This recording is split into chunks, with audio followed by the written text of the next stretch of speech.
तो उनको बुलाया जा सकता है। और अभी आंदोलन कब तक चलेगा इसमें अगला नंबर किसका ये नहीं पता, लेकिन तमाम शहादतों के बीच, क्योंकि जब शहादत होती है तो एक पूरे परिवार पर पहाड़ टूटता है, लेकिन इस आंदोलन में जो शहादतें हो रही है वो हम सब लोग एक परिवार हैं, हम सबको दुख को समझना पड़ेगा। एक शहादत ऐसी हुई है जिसने तोड़ दिया मुझे, जिस शहादत ने सोने नहीं दिया, मजबूर कर दिया, और वो शहादत थी बाबा राम सिंह जी की।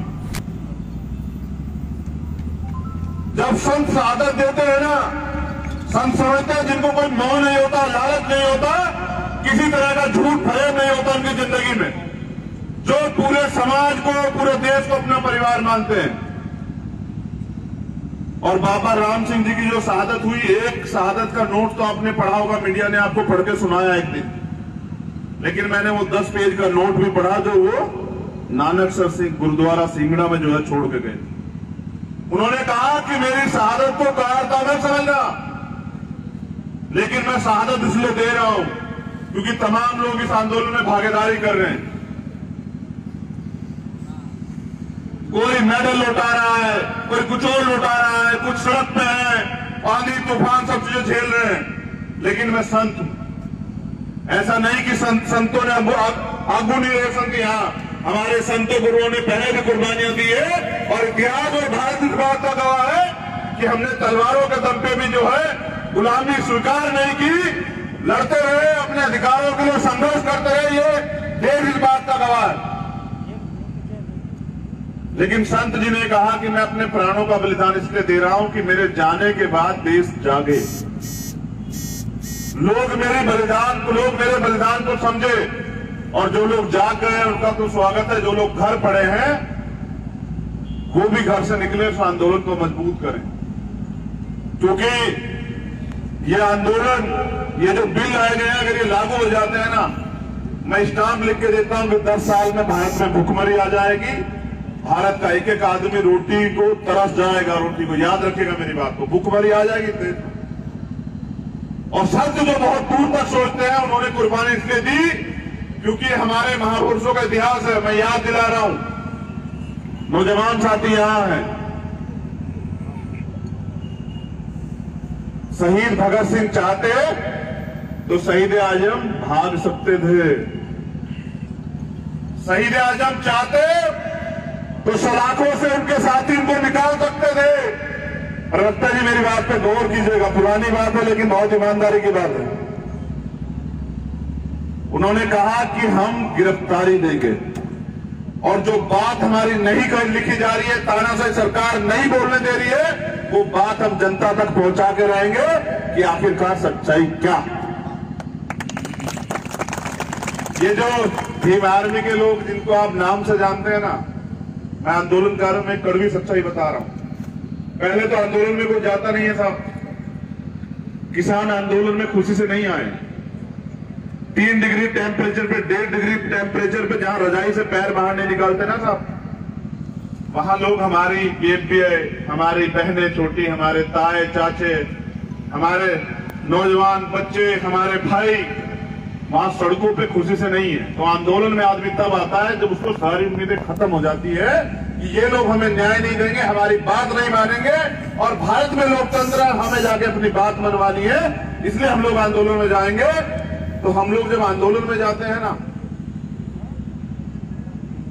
तो सरकार आंदोलन को बदनाम करने के लिए हिंसा करवाती। कभी कोई आंदोलनकारी हिंसा नहीं करता है। अगर आप हिंसा करोगे तो आपको मारना इनको और आसान हो जाएगा, आपको आंदोलन को बदनाम करना चाटुकार मीडिया द्वारा और आसान हो जाएगा। उनको बहुत कम समय लगेगा आपके आंदोलन को तोड़ने में, क्योंकि आंदोलन तब चलता है जब उसको जन समर्थन होता है, जनता उससे प्यार करती है आंदोलन से। और आप अपनी बात को गांव-गांव तक पहुंचा दो, ये निकम्मी सरकार घुटनों के बल, सर के बल आके आपकी मांग को मानेगी। आप अपने आंदोलन को शांतिपूर्वक चला के रखना बस।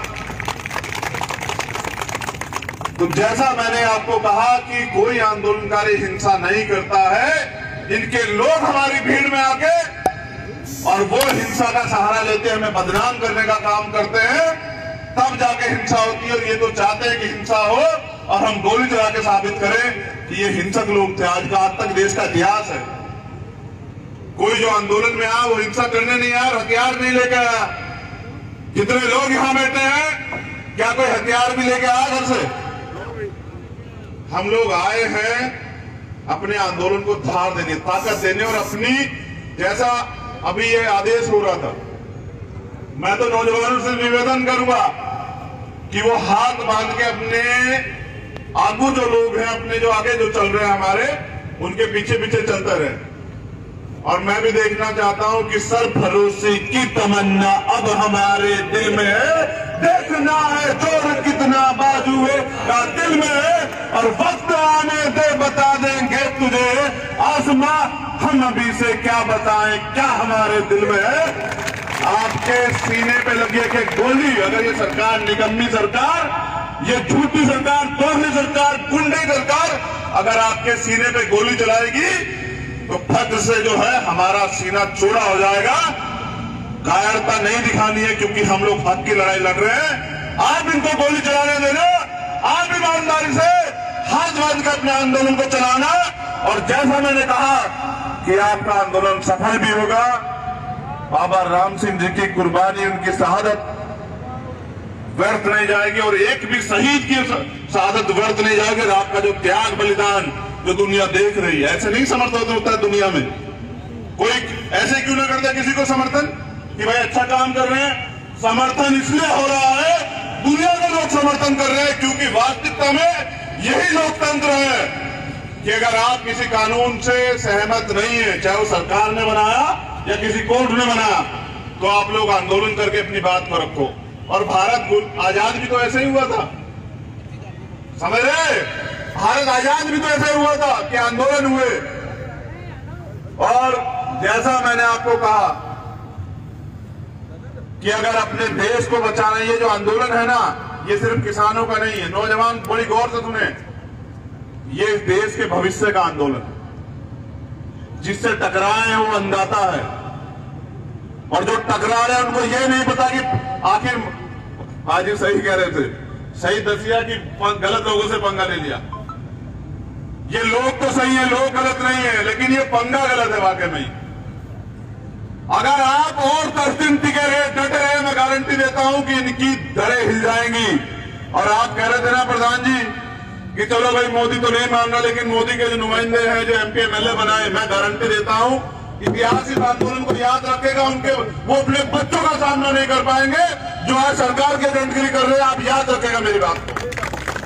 जिस दिन हक की लड़ाई में उनके बच्चे उनसे पूछेंगे कि बताओ थाली से रोटी गायब है, किसकी वजह से गायब है पापा, मम्मी ये किसकी वजह से गायब है, तो पता लग, वो कहेंगे बच्चे की तुम्हारी वजह से गायब है। धन्यवाद करते हैं, साधुवाद करते हैं। तो एक जंगल जल रहा था, और उस जंगल में उस समय 2 लोग मौजूद थे। एक मेरे जैसी चिड़िया थी और एक मोदी जी जैसा हाथी था।